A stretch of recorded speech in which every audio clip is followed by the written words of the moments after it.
Alors je vous dis à tous bonjour, bonjour et bienvenue dans ce moment de partage. Le titre de notre moment de partage est Comment comprendre les chardes dans la chair de l'apôtre Paul. Comment comprendre les chardes dans la chair de Paul? Que veut nous faire comprendre l'apôtre Paul quand il parle d'une écharde dans sa chair? Le verset qui nous concerne, nous le trouvons dans 2 Corinthiens 12, versets 6 à 7.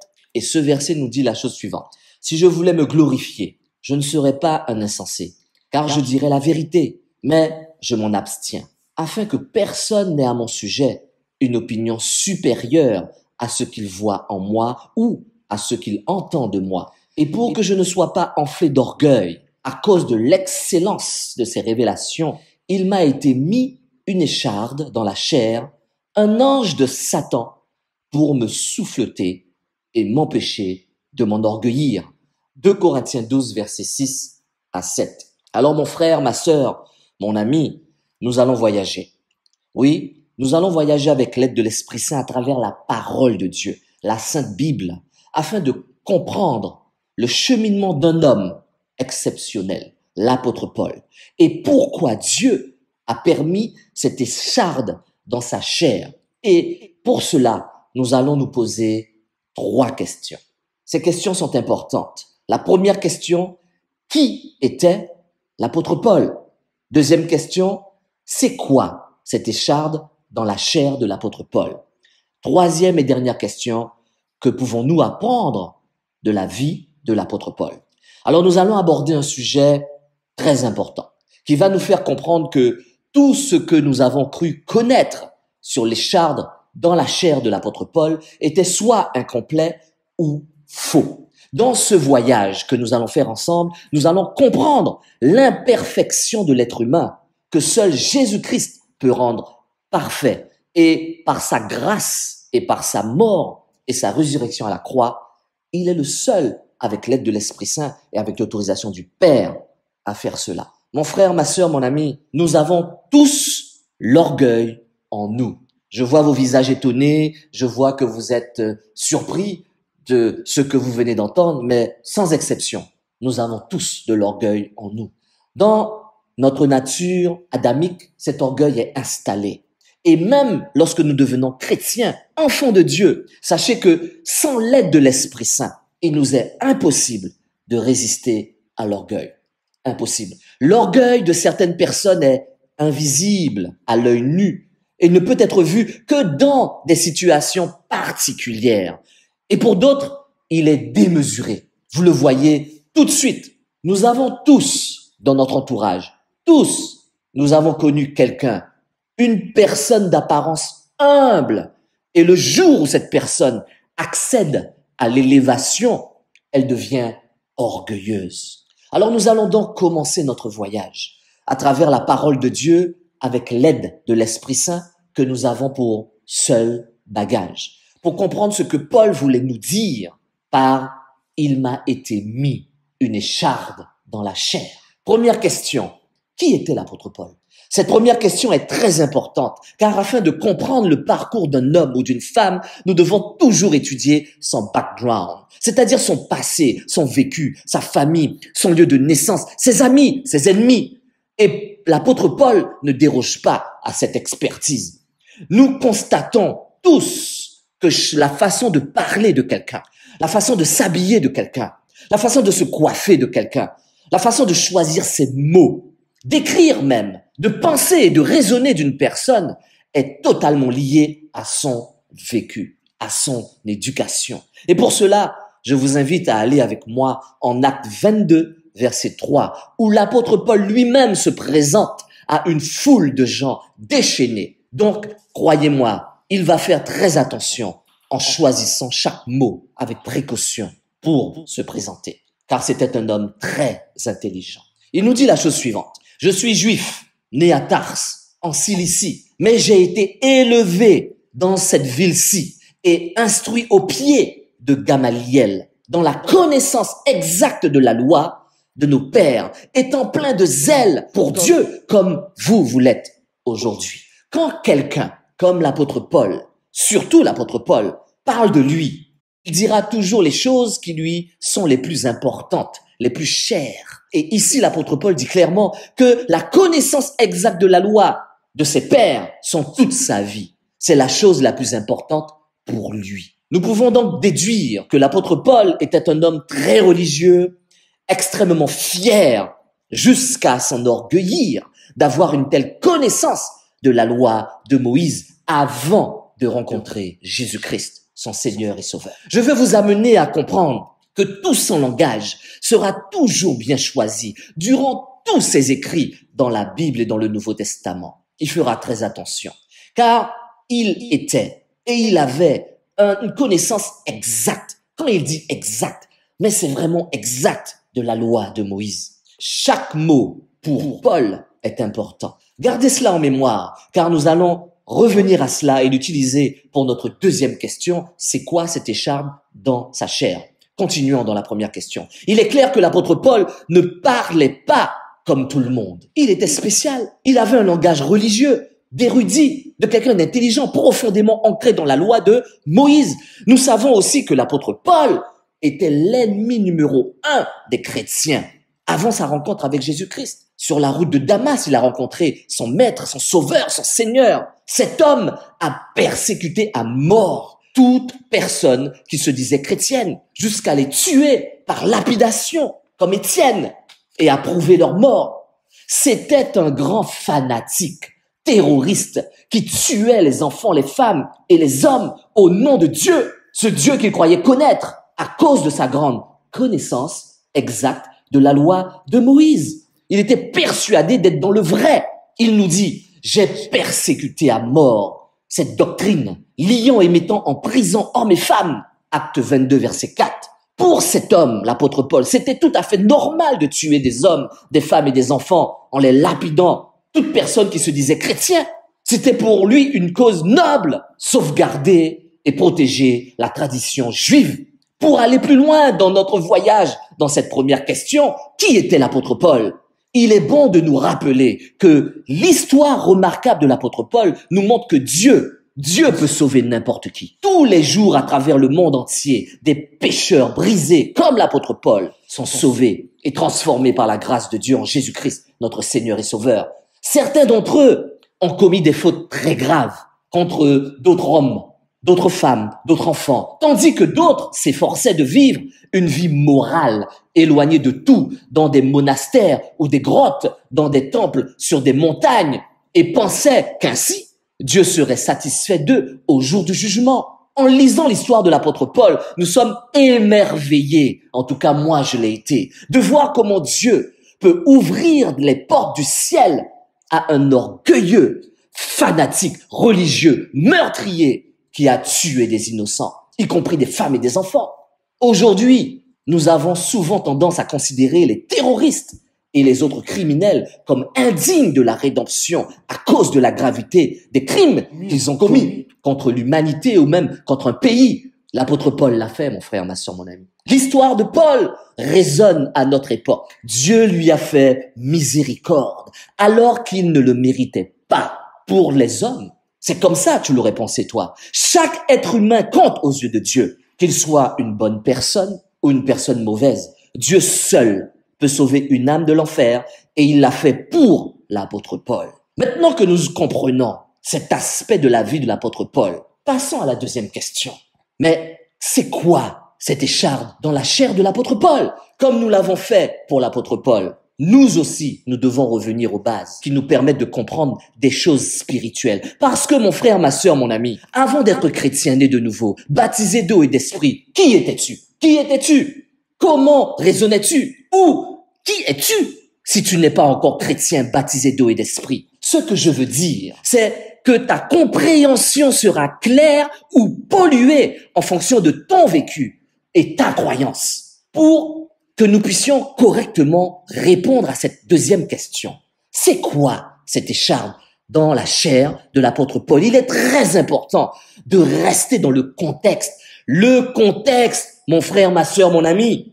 Car comme je le dis, quand tu sors du contexte, cela devient un prétexte. Un prétexte pour beaucoup de choses. Et pour la plupart des gens, l'écharpe de l'apôtre Paul était une maladie voulue par Dieu pour le garder dans l'humilité. C'est totalement faux. C'est totalement faux et je vais te le prouver. L'écharde dans la chair de Paul n'était pas une maladie. Rappelez-vous, je vous ai dit que tout le langage de l'apôtre Paul sera toujours bien choisi. C'était un érudit, un homme intelligent, un homme instruit et il sera toujours en rapport avec cette connaissance. Laquelle? Cette connaissance exacte qu'il avait de la loi de Moïse. Donc, restons dans son contexte. Qu'est-ce qu'il veut nous dire? Afin de comprendre qu'est-ce que cet apôtre hors du commun voulait nous faire comprendre quand il parlait de l'écharde. Et pour cela, vous devez vous détacher de cette religiosité générale et médiocre qui ne connaissent pas Dieu, comme l'apôtre Paul l'a connu sur la route de Damas en rencontrant Jésus-Christ. Alors, qu'a voulu nous dire l'apôtre Paul par le mot écharde? Alors, il faut savoir que l'expression une écharde dans la chair n'est pas nouvelle dans la Bible. La même expression est utilisée dans l'Ancien Testament avec une signification différente de celle à laquelle nous croyons souvent aujourd'hui. Ce n'est pas une maladie, mon frère, ma soeur, mon ami. L'apôtre Paul a baigné pendant toute son enfance dans les livres de l'Ancien Testament.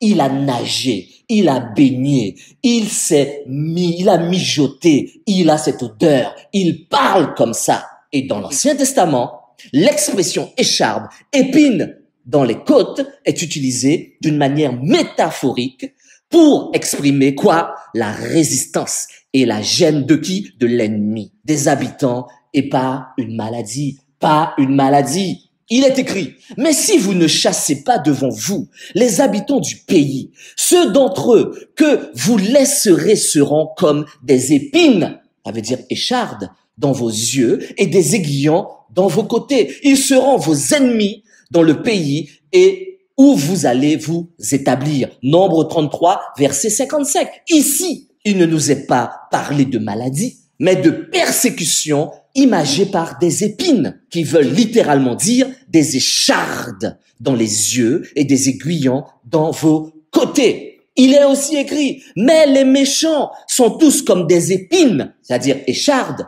que l'on rejette et que l'on ne prend pas avec les mains. 2 Samuel 23, verset 6. Dans ce verset, un indice de grande valeur nous est donné. Échardes, épines sont les méchants.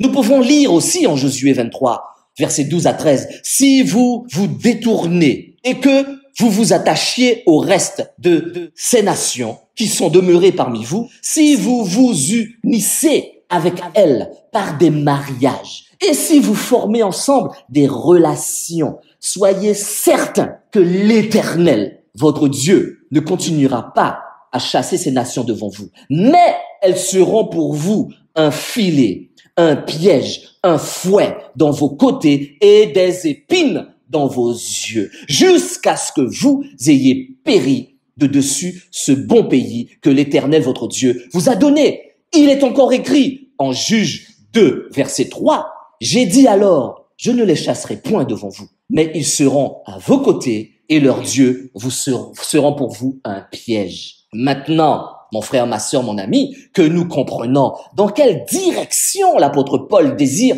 que nous allions, restons toujours dans le contexte et lisons ensemble Acte 9, versets 15 à 16. Mais le Seigneur lui dit, va, car cet homme est un instrument que j'ai choisi pour porter mon nom devant les nations, devant les rois, devant les fils d'Israël, et je lui montrerai tout ce qu'il doit souffrir pour mon nom. Après que l'apôtre Paul ait compris qu'il ne connaissait pas Dieu. L'apôtre Paul ne connaissait pas le vrai Dieu. Non! Il adorait et il connaissait selon lui un autre Dieu, comme les pharisiens qui n'ont pas reconnu Jésus-Christ, comme les sadducéens qui n'ont pas reconnu Jésus-Christ. Jésus-Christ l'a rencontré sur la route de Damas. Et là, toute sa vie et ses convictions ont été transformées. Il a accepté Jésus-Christ comme Seigneur et Sauveur. Il s'est fait baptiser et il a reçu l'Esprit Saint. Pour seul bagage, l'éclairage de l'Esprit Saint avec sa lumière divine lui a permis de donner le vrai sens et une compréhension éclairée de toute sa connaissance exacte de la loi de Moïse qu'il avait acquise au pied de Gamaliel. Il résume à Timothée, son fils, dans la foi. Qu'est-ce que l'écharde dans sa chair? Il parle à un intime là. Écoute, il dit, Pour toi, tu as suivi de près mes enseignements, ma conduite, mes résolutions, ma foi, ma douceur, ma charité, ma constance, mes persécutions, mes souffrances. À quelle souffrance n'ai-je pas été exposé à Antioche, à Icône, à Lystre? Quelle persécution n'ai-je pas supporté? Et le Seigneur m'a délivré de toutes. Or, tous ceux qui veulent vivre pieusement en Jésus-Christ seront persécutés. 2 Timothée 3, versets 10 à 12. Il ne lui parle pas de maladie. L'apôtre Paul parle à un intime, mon frère, ma sœur. Timothée, son fils dans la foi. Il ne lui parle pas de maladie. Ici, l'apôtre Paul nous confesse avec son langage d'érudit, un langage de quelqu'un de très instruit. Il nous dit que Dieu, qu'à cause de ce privilège céleste, un privilège céleste de son niveau élevé de la connaissance spirituelle, qu'il trouvera toujours une opposition satanique très forte, quel que soit le lieu où l'apôtre prêchait l'évangile. Toute une ville se convertissait, mon frère, ma soeur, mon avis. Toute une ville se convertissait à Jésus-Christ. Pas 50 personnes, pas 100 personnes, pas 2000 personnes, 3000 personnes comme les apôtres. Toute une ville. T'imagines? Alors, forcément, quand ce genre de choses arrive, toute une ville est systématiquement cette écharde manipulée par un ange de Satan, ce démon qui suivait l'apôtre Paul partout, ce démon excitait les foules, les juifs et les non-juifs, en exposant l'apôtre Paul à Antioche, à Icône, à Lystre, partout où il allait, exactement comme cela avait été dit à Ananias à Damas. Et je lui montrerai tout ce qu'il doit souffrir pour mon nom. Mon frère, ma sœur, mon ami, être au service de Jésus-Christ n'est pas un jeu. Quelle persécution l'apôtre Paul n'a-t-il pas supporté à cause de l'excellence de la révélation? Et pourtant, le Seigneur Jésus-Christ l'en délivre de toutes. Ce type d'épines, ce type d'écharde, ce type de persécution que l'apôtre Paul vivait à son niveau, ni ses prières, ni ses proclamations, ni ses jeûnes n'ont pu le libérer. Et je t'assure, l'apôtre Paul était puissant. Seul Dieu lui-même pouvait éloigner cet ange du diable, car à chaque grande manifestation de séminaire, d'évangélisation, l'opposition était aussi forte afin que l'apôtre Paul reste humble et constate qu'au séminaire suivant, il y avait autant d'âmes, énormément d'âmes sauvées. Pour qui? Pour la gloire de Dieu. C'est pour cela qu'il atteste. Et pour que je ne sois pas enflé d'orgueil à cause de l'excellence de ces révélations, il m'a mis une écharde dans la chair, un ange de Satan, pour me suffloter et m'empêcher de quoi? De m'enorgueillir. Combien d'hommes de Dieu, quand ils reçoivent une révélation, quand ils reçoivent beaucoup d'argent, quand ils sont élevés, s'éloignent de Dieu. Et attention, ils n'ont même pas reçu l'excellence de la révélation, même pas 10%, 1% de ce que Paul a reçu. Et ils s'éloignent de Dieu. À chaque victoire sur le monde des ténèbres, partout où l'apôtre Paul passait, un ange de Satan était autorisé de déclencher une opposition afin de garder l'apôtre Paul dans l'humilité. Et il l'avait compris et il l'acceptait parce qu'il voulait rester au pied de Dieu. Mon frère, ma sœur, mon ami, il nous est difficile, oh je t'assure, tu peux pas t'imaginer. Il nous est difficile de comprendre le niveau de révélation et de puissance qu'avait l'apôtre Paul. Et comme tous les hommes de Dieu extraordinaires dans la Bible, écoutez la Bible audio. Est-ce que tu lis ta Bible? Est-ce que tu écoutes la Bible audio? Paul aussi avait des faiblesses. Tu crois qu'il était parfait? Tu crois que Paul était parfait? Abraham était un menteur. Le roi David était un meurtrier, un adultère. Le roi Salomon avait trop de femmes. Après avoir sauvé un bébé, le roi Salomon, qu'est-ce qu'il a fait? Et de remettre ce bébé à la vraie mère, il a fini par sacrifier des bébés pour Satan et ses démons. Pierre a renié Jésus-Christ, malgré qu'il avait vécu avec Jésus et a vu des miracles. Et l'apôtre Paul était un orgueilleux, pharisien, fanatique, un homme puissant qui a pu avoir des autorisations pour arrêter et enchaîner toute personne qui proclamait Jésus-Christ comme Seigneur et Sauveur. Alors Dieu est bon, hein. Dieu a donc eu le désir de protéger son serviteur, l'apôtre Paul, de sa faiblesse, de son orgueil, en laissant le diable qui rôde comme un lion rugissant déléguer un de ses démons pour déployer tout autour de Paul des persécutions à la hauteur des choses magnifiques et extraordinaires que Paul accomplissait pour la gloire de Dieu. Quel homme ne deviendrait pas orgueilleux s'il avait la puissance et la connaissance de l'apôtre Paul? Dites-moi, quel homme? Vous en connaissez? Moi, j'en connais pas. Il est écrit, et Dieu faisait des miracles extraordinaires par les mains de Paul, au point qu'on appliquait sur les malades des linges ou des mouchoirs qui avaient touché son corps, et les maladies les quittaient et les esprits malins sortaient. Acte 19, versets 11 à 12. Quel homme qui pourrait rester humble quand on prend un mouchoir et que j'espère que tu as déjà regardé des hommes de Dieu prêcher, ils transpirent sur la scène. Il s'essuie avec son mouchoir et il le dépose. Imagine-toi, quelqu'un vient prendre le mouchoir de cet homme de Dieu et le pose sur un malade, le malade est guéri. Tu crois que cet homme de Dieu restera humble? Je te mets au défi. L'apôtre Paul, il a fallu qu'il y ait cette écharpe, ce démon de Satan pour le tenir dans l'humilité. Il avait trop de pouvoir. Un homme, Jésus-Christ seulement a pu rester humble. Si cette souffrance n'a pas été un obstacle pour l'apôtre Paul, pourquoi devrait-il l'être pour nous qui n'avons même pas reçu des révélations à la hauteur de celle de Paul? Une petite souffrance, oh Seigneur mon Dieu. Notre famille commence à nous perturber, nous mal parler parce que nous sommes en Jésus-Christ. Oh là là, c'est la fin du monde. Mon Dieu. Et on n'a même pas reçu 1% de la révélation de l'apôtre Paul. Regarde comment Dieu nous parle. Es-tu prêt à recevoir de mes révélations? Es-tu prêt? Regarde ta vie. Es-tu prêt? On pourrait éventuellement souffrir, mais en même temps, être une source de bénédiction et de guérison pour les autres. Ensuite, il suffit de remarquer que, à peine le chapitre avant, Paul donne son témoignage. Il parle des persécutions qu'il a subies, mais d'aucune maladie ou d'infirmité. C'était pas une maladie, mon ami, mon frère, ma sœur. C'était pas une maladie. Écoute, sont-ils ministres de Christ? Je parle en homme qui extravague. Je le suis plus encore par les travaux, par bien plus, par les coups, bien plus, par les emprisonnements, bien plus, souvent en danger de mort. 5 fois, j'ai reçu des Juifs 40 coups, moins 1. 3 fois, j'ai été battu de verge. 1 fois, j'ai été lapidé. 3 fois, j'ai fait naufrage. J'ai passé 1 jour et 1 nuit dans l'abîme. Fréquemment en voyage, j'ai été en péril sur les fleuves, en péril de la part des brigands, en péril de la part de ceux de ma nation, en péril de la part des païens, en péril dans les villes, en péril dans les déserts, en péril sur les mers, en péril parmi les faux frères. J'ai été dans le travail et dans la peine exposé à de nombreuses veilles, à la faim, à la soif, à des jeûnes multipliés, au froid et à la nudité. 2 Corinthiens 11, versets 23 à 27.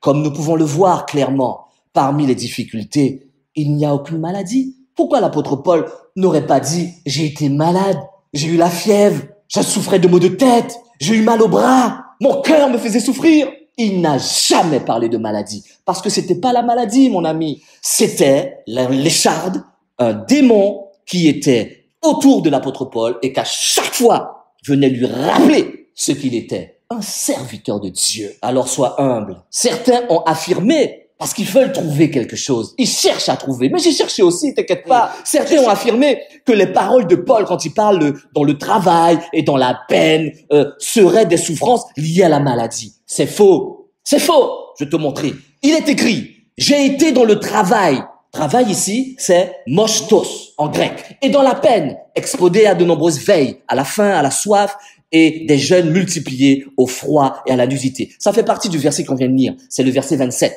de 2 Corinthiens 11. Or, il faut noter que le mot grec traduit par travail dans ce verset-là n'est pas maladie. Non, mon frère, ma sœur, mon ami, c'est pas maladie. Il est écrit moschtos, qui se réfère à la fatigue, la tristesse, un travail dur et difficile, dur labeur, privation, détresse, peine, et qui est également utilisé dans un autre verset qui nous dit « Nous n'avons mangé gratuitement le pain de personne. » Mais dans le travail, ici encore nous voyons, travail ici c'est « moschtos ». Et dans la peine, nous avons été nuit et jour à l'œuvre pour n'être à la charge à aucun de vous. Ça c'est dans 2 Thessaloniciens 3, verset 8. Il est écrit dans un autre verset encore « Vous, vous rappelez frères, notre travail. » Aussi encore, c'est « moschtos ». Et notre peine, nuit et jour à l'œuvre, pour n'être en charge à aucun de vous, nous vous avons prêché l'évangile de Dieu. Là, nous trouvons cela dans 1 Thessaloniciens 2, verset 9.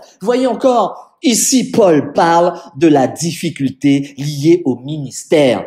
Tu veux rentrer dans le ministère, mon ami? Tu veux vraiment rentrer dans le ministère? Tu veux vraiment être un disciple de Dieu? Prépare-toi. Il y aura des choses formidables, fantastiques, mais l'opposition est là. On n'est pas en politique, hein. L'opposition spirituelle est là. Alors, sache-le. Quand les difficultés liées au ministère, pendant qu'il se donnait entièrement à sa tâche et qu'il était, comme il dit lui-même, nuit et jour à l'œuvre. Il travaillait, l'apôtre Paul. L'ange de Satan qui sufflotait Paul n'était donc pas une maladie, mais il était la persécution qui accompagnait Paul dans tous ses déplacements. Es-tu prêt à servir Dieu sérieusement? Et encore, tu n'as même pas encore reçu les révélations de Paul, que Paul a reçues. Tu trembles déjà? Presque dans chaque ville où il allait, il y avait de la persécution. Mais la grâce de Dieu était de manifester sa puissance dans la faiblesse de Paul. Paul se laissait faire par Dieu, pas par les autres, hein, par Dieu. Dans la faiblesse de Paul et face à ses adversaires, la grâce de Dieu était toujours présente. Vous savez, il suffit de penser à Paul et Silas, à Philippe. Rappelez-vous, comme ils ont été battus et mis en prison pour avoir délivré la servante d'un esprit impur. Tu te rappelles de cette histoire-là? Écoutez la Bible audio. Lis ta Bible, mon frère, ma soeur, mon ami. Lis ta Bible. L'écharde dans la chair est la persécution qui a suivi. Suis-moi. Les maîtres de la servante, voyant disparaître l'espoir de leur gain, se saisirent de Paul et de Silas et les traînèrent sur la place publique devant les magistrats et ils les présentèrent au prêteur en disant « Ces hommes troublent notre ville. Ce sont des Juifs. Ce sont des Juifs qui annoncent des coutumes qu'ils ne sont pas permis de recevoir et ni de suivre.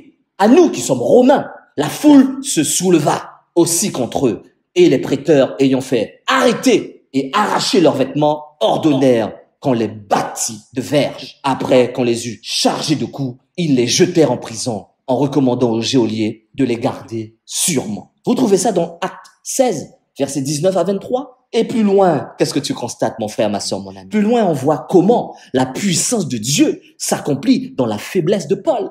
Un grand tremblement de terre, les portes qui s'ouvrent, le geôlier qui se convertit avec toute sa famille, etc. Et on comprend mieux la parole de Paul maintenant, quand il dit « C'est pourquoi je me plais dans les faiblesses, dans les outrages, dans les calamités, dans les persécutions, dans les détresses, pour Christ. » Pas parce que j'ai volé, pas parce que j'ai menti. Non, pour Christ. Car quand je suis faible, c'est alors que je suis fort. 2 Corinthiens 12, verset 10. Es-tu prêt à travailler pour Dieu comme l'apôtre Paul l'a fait? Es-tu prêt? Malgré la persécution, l'œuvre de Dieu pouvait se manifester sur terre et des vies être sauvées en toute humilité. L'humilité de Paul. Mon frère, ma sœur, mon ami, voilà ce que veut dire l'écharde dans la chair de l'apôtre Paul. Nous allons passer à la troisième question. Troisième question, que pouvons-nous apprendre de la vie de l'apôtre Paul? La vie de Paul nous apprend qu'après avoir vécu comme un fanatique, un terroriste, un orgueilleux, un religieux et un pharisien, nous pouvons tous être un témoignage humble et puissant de Jésus-Christ. Aucune autre personne dans la Bible n'a fait autant preuve d'humilité dans l'annonce de l'évangile de Jésus-Christ que Paul. Il dit, j'ai servi le Seigneur en toute humilité, avec beaucoup de larmes et au milieu des épreuves que provoquaient pour moi les complots des Juifs. Acte 20, verset 19. Il dit aussi, je prêchais le royaume de Dieu et enseignais ce qui concerne le Seigneur Jésus-Christ avec une pleine assurance et sans obstacle. Acte 28, verset 31. Il n'avait pas peur d'annoncer aux autres ce que le Seigneur Jésus-Christ avait fait pour lui. Tu as peur? Je regarde ton Facebook, je regarde ton Instagram, je sais que tu es chrétien. Je ne vois aucun verset, je vois aucun Jésus est vivant, je vois aucun repentez-vous, Jésus revient bientôt. Je n'ai pas à te juger, mon frère, ma soeur, mon ami. Tous les jours de sa conversion et jusqu'à son martyre, il a travaillé sans relâche pour le royaume de Dieu. L'exemple de Paul nous apprend que nous pouvons tous nous abandonner entièrement à Jésus-Christ et devenir une nouvelle créature, avoir une nouvelle vie. Un des versets bien connus de beaucoup de chrétiens, pour ne pas dire de tous les chrétiens, est celui-ci. Si quelqu'un est en Christ, il est une nouvelle créature. Les choses anciennes sont passées, voici toutes choses sont devenues nouvelles. 2 Corinthiens 5, verset 17. Quand je regarde ta vie, est-ce que cela est réel pour toi, mon frère, ma sœur, mon ami? L'apôtre Paul, auteur de ce passage par l'inspiration de l'Esprit Saint, en a eu la pleine révélation. L'apôtre Paul nous apprend aussi à vivre par la grâce de Dieu. Il est écrit, mais il m'a répondu, ma grâce te suffit et c'est dans la faiblesse que ma puissance se manifeste pleinement. C'est pourquoi je me vanterai plutôt de mes faiblesses afin que la puissance de Christ repose sur moi. Nous trouvons cela dans 2 Corinthiens 12, verset 9, et vous comprenez mieux ce verset à la lumière de ce que nous venons de lire un peu plus haut. L'apôtre Paul dit bien qu'il se vantera de ses faiblesses afin de bénéficier de la puissance de Dieu. Quelle audace! Non, mais cet homme-là, vraiment, je l'aime. Waouh! Rempli d'humilité de sa part, il a bien compris ce principe.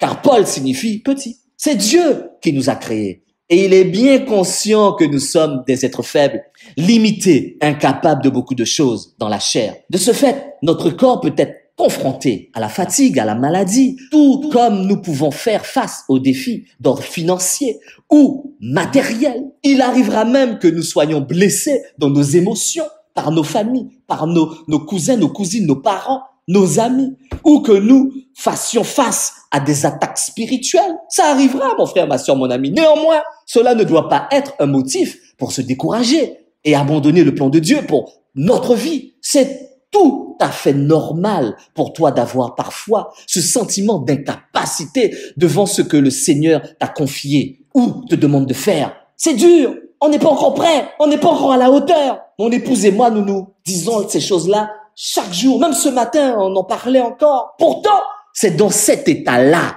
de faiblesse et d'impuissance totale que le Seigneur veut se servir de toi et manifester sa puissance au travers de ta vie. En effet, ce n'est que lorsque le projet de Dieu te semble insurmontable que tu apprends à lâcher prise et à t'abandonner entre ses mains. C'est ni par force, ni par puissance, mais c'est par ton esprit qu'on va y arriver. Sois encouragé, mon frère, ma sœur, mon ami, et fortifié par cette parole. Paul dit bien, et tes limitations ne sont guère un problème aux yeux de ton Père céleste.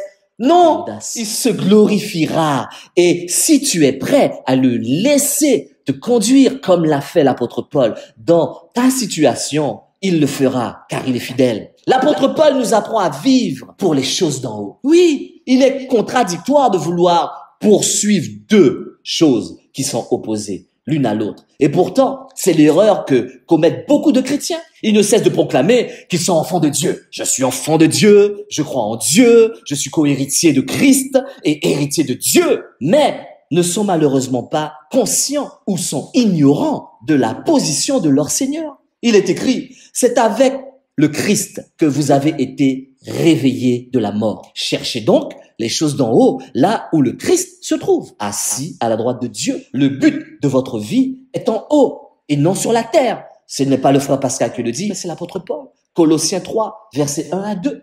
Il est temps pour nous, chrétiens, en tout cas ceux qui se disent chrétiens, de reconsidérer nos priorités et nos intérêts, afin de les recentrer sur Jésus-Christ. Combien de chrétiens aujourd'hui aspirent et soupirent après le caractère de Jésus-Christ? Tu aspires et tu soupires après le caractère de Jésus-Christ? L'humilité, l'amour, au désir de Jésus-Christ, ainsi qu'à sa volonté agréable et parfaite.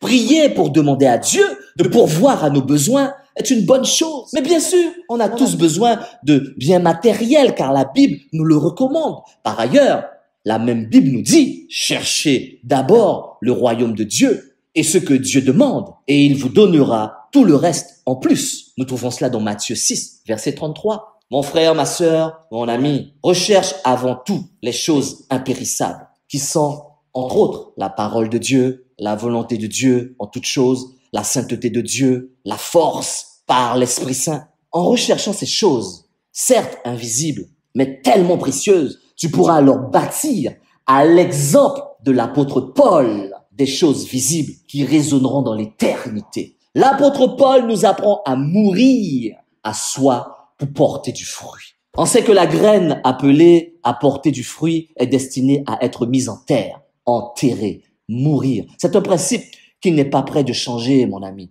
Il ne changera pas pour toi. Dieu a mis ce principe en place et il ne changera pas pour toi. Ça, c'est sûr.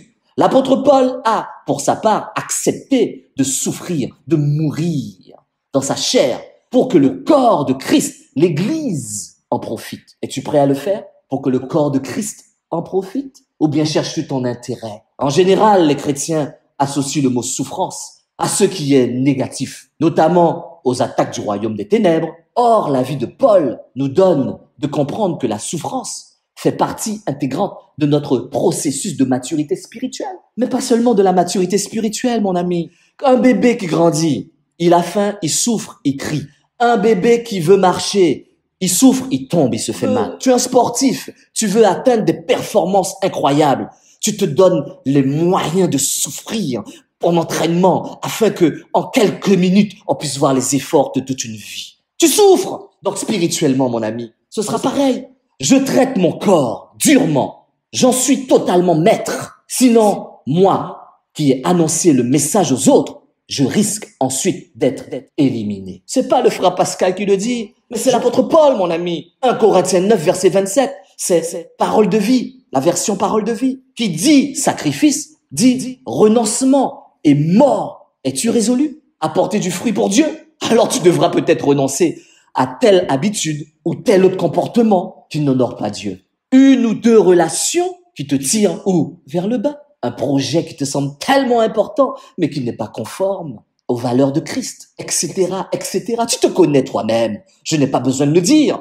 Tu es de même interpellé à semer ton temps, ton énergie, tes ressources pour les intérêts du royaume de ton Père céleste. Mais bien sûr, ton voisinage attend ton aide. Ton voisinage attend ton témoignage. Ton voisinage attend de voir ta vie, ta manière d'être. C'est ça qu'on te dit, semer ton temps, ton énergie, tes ressources pour les intérêts du royaume de Dieu. Ça commence chez toi et autour de toi. Arrête de parader dans les églises et de ne pas être ce que tu dois être déjà chez toi et autour de toi. Paul nous apprend à vivre focalisé sur l'essentiel. L'apôtre Paul a pu dire au crépuscule de sa vie, j'ai combattu le beau combat. J'ai fini ma course. J'ai gardé la foi. 2 Timothée 4, verset 7. Toujours la version parole de vie. Ce serait glorieux pour nous de pouvoir prononcer de telles paroles, n'est-ce pas, à la fin de notre parcours terrestre. L'apôtre Paul ne s'est pas seulement contenté de saisir la mission que le Seigneur Jésus lui avait donnée, mais en plus, il est resté focalisé sur celle-ci, en tenant bon jusqu'au bout pour nous, fils et filles du royaume de notre Père, appelés à pratiquer les bonnes œuvres qu'il a préparées d'avance. Il ne suffit pas de bien commencer, mon frère, ma sœur, mon ami. Nous devons aussi bien finir notre course. Et pour cela, nous devons avoir les yeux fixés sur Christ et sur la parole reçue du Seigneur au départ. Sache que tu es l'intendant des biens que le maître t'a confiés. Oui, quand on te parle d'intendant, surtout certains hommes de Dieu, ils te parlent surtout de ton argent, de tes biens. Oui, c'est de ça qu'ils aiment te parler. Mais moi, je te dis une chose. Tu es l'intendant des biens que le maître t'a confiés. C'est-à-dire, ta vie ne t'appartient pas. Tu n'en es que l'intendant. Ton mariage ne t'appartient pas. Tu n'en es que l'intendant. Tes enfants ne t'appartiennent pas. Tu n'en es que l'intendant. Ton ministère ne t'appartient pas si tu es responsable d'une église. C'est pas ton église. Tu n'en es que l'intendant. Et bien d'autres choses, pour ne citer que cela, à ce que tu demeures concentré et fidèle. Es-tu fidèle et concentré? En restant bien dans ton couloir. Veux-tu aller dans le couloir de ton frère? Es-tu jaloux de ce que Dieu a fait pour lui? Reste dans ton couloir. Fixe tes regards sur Jésus-Christ, le chef et le consommateur de ta foi. Il est l'alpha, il est l'oméga. Alors, pour terminer, parce qu'il faut terminer. Si nous sommes édifiés par la vie de l'apôtre Paul, un homme qui a marqué à jamais la vie de l'Église, et ma vie d'ailleurs, c'est parce qu'il a totalement adhéré au message de Christ. Il était certes imparfait, comme toi et moi, dans sa chair, mais il s'est abandonné entre les mains du divin potier, afin d'être ce vase de gloire utile pour le service du Seigneur. Cet enseignement doit nous challenger à travailler pour Dieu, sachant que nous serons récompensés, non par un homme, non, mais par le Seigneur Jésus-Christ en personne. Alors mon frère, ma sœur, mon ami, à partir de ce partage, ne laisse personne te faire croire que les chardes dans la chair de l'apôtre Paul étaient une maladie. Voilà ce que j'ai reçu pour nous aujourd'hui. Amen. Amen.